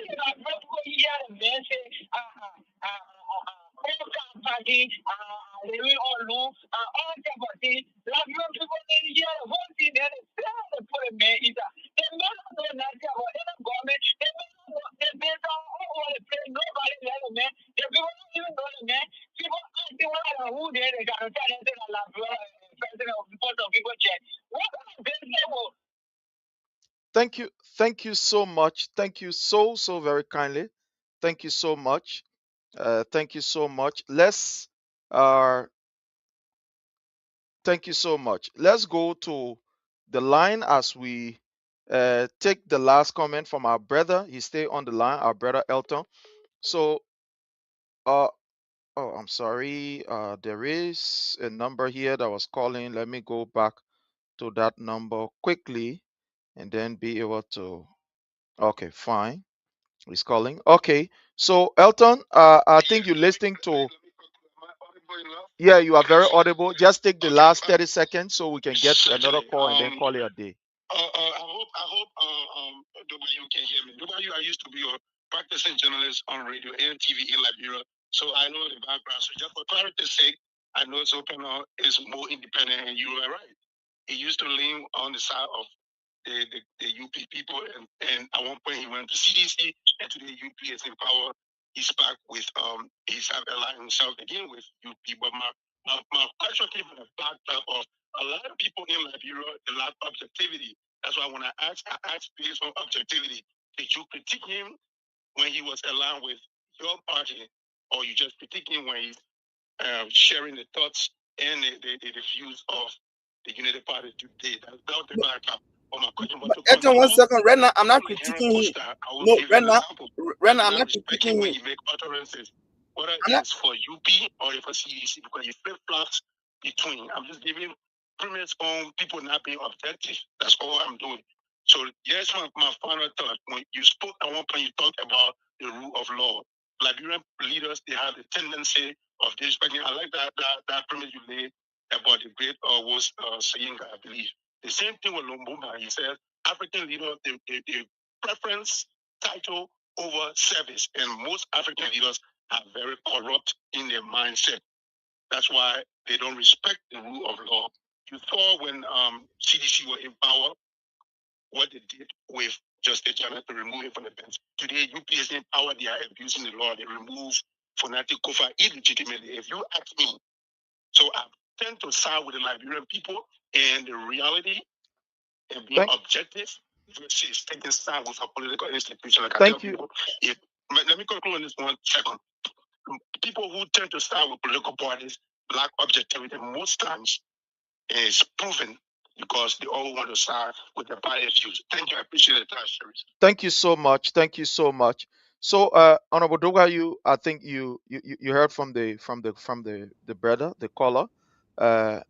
Let's hear from you. There is a call here that we Yeah, take supposed the to. call. Take the call. I Then don't I'll know. conclude. Take the call. Yeah. So, Wills, you can definitely call back. I don't know, Wills, but Wills, you can call back. Wills, if you are listening, you can call back. Your sonny just dropped. I mean, the line just dropped just now, but So you let me can say call this back. to my dear Yeah. brother Eton. I am not critiquing Zone now. I didn't critique him during the CDC time. I'm not critiquing him now. I withdrew my support for him. Not because he's against the CDC right now, but because as a Grenadian, I believe Zoe told me that they were sending us to school as a future leader. 20 years later, when at my age I got 2 masters, 2 children, a lot of responsibility, and you stay a lawmaker and you haven't made a single law, then where is the future? Based on these reasons, based on the fact that Zoe has not drafted a single bill, instead, all of the bad concessions ranging from whether Edenito, APM Terminal, Terminal Union, Buchanan Renewable, all of these bad deals, his signatures are there. He has boasted that he's rich. His children in Minnesota, in Paris, his son on PhD economy. According to him, he buys baby tops and kills cow for people. I believe at my level of understanding, these are not the of a lawmaker. As a senator in my mind, who leads the House Committee, the Senate Committee on autonomous agency and state-owned interests, I want you to critique these people so that they will give back to the national budget. No evidence that Zoe has done that.